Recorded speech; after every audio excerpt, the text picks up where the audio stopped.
राधे राधे दोस्तों, आइए सुनते हैं सोमवती अमावस की कथा।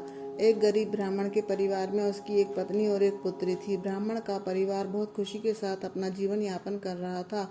समय के साथ धीरे धीरे उसकी पुत्री बड़ी होने लगी। कन्या सुंदर, संस्कारवान एवं सर्वगुण संपन्न भी थी। जब वे कन्या विवाह के योग्य हुई तो ब्राह्मण को उसके विवाह की चिंता सताने लगी और उसने उसके लिए योग्य वर की खोज शुरू कर दी। लेकिन गरीब होने के कारण उसके विवाह की बात नहीं बन पा रही थी। हर जगह उसे निराशा ही मिलती थी।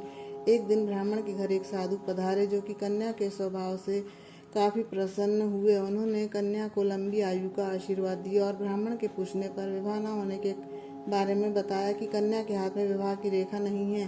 ब्राह्मण दंपति ने पूछा, ऐसा क्या उपाय है जिससे कन्या के हाथ में विवाह की रेखा बन सके। साधु ने अपने दिव्य ज्ञान से बताया कि कुछ दूरी पर एक गांव में सोना नाम की धोबिन जाति की एक महिला अपने बेटे बहू के साथ रहती है, जो कि बहुत ही पवित्र, आचार विचार और संस्कार संपन्न तथा पति परायण है।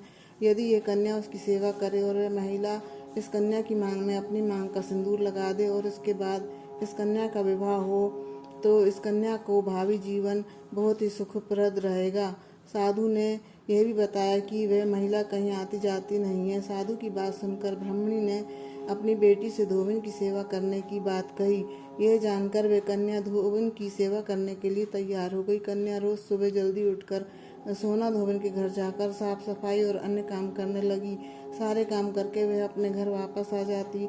रोजाना ऐसा ही चलता रहा। सोना धोबिन अपनी बहू से बहुत खुश रहने लगी, क्योंकि उसे लगता था कि सुबह उठने से पहले उसकी बहू घर का सारा काम कर लेती है। एक दिन सोना धोबिन अपनी बहू से पूछती है कि तुम सुबह जल्दी उठकर सारे काम कर लेती हो और पता भी नहीं चलता। बहू ने कहा कि माँ जी, मैंने तो सोचा कि आप सुबह उठकर सारे काम खुद ही खत्म कर लेती हैं, मैं तो देर से उठती हूँ। ऐसा जानकर दोनों सास बहू सोचने लगी, फिर ऐसा कौन है जो ये काम रोज करता है। यह जानने के लिए दोनों ने निगरानी करनी शुरू कर दी कि कौन है जो सुबह जल्दी घर का सारा काम करके चला जाता है। कई दिनों के बाद एक दिन धोबिन ने देखा कि एक कन्या सुबह जल्दी ही अंधेरे में आती है और घर का सारा काम खत्म करके चली जाती है। एक दिन जब वह जाने लगी तो सोना धोबिन ने उससे पूछा कि आप कौन हैं और इस तरह छुपकर मेरे घर का सारा काम क्यों करती हो। तब कन्या ने साधु द्वारा बताई गई सारी बात बताई। सोना धोबिन पति परायण स्त्री थी, उसमें तेज था। वह अपनी मांग का सिंदूर देने को तैयार हो गई। अगले दिन सोमवती अमावस्या का दिन था। सोना को पता था कि मांग का सिंदूर देने पर उसके पति का देहांत हो जाएगा और सोना धोबिन के पति थोड़ा अस्वस्थ थे। उसने अपने बहू से अपने लौट आने तक घर पर ही रहने को कहा और वह व्रत करके कन्या के घर की ओर चल दी। वहां पहुंचकर उसने अपना सिंदूर कन्या की मांग में लगा दिया। उधर सोना के पति की मृत्यु हो गई।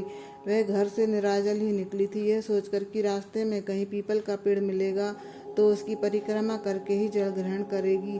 लौटते वक्त पीपल के पेड़ की पूजा करके सोना ने परिक्रमा की।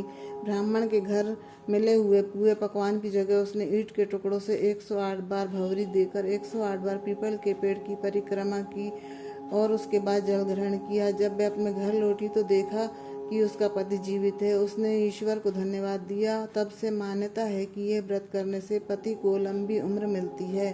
बोलो सोमवती अमावस की जय।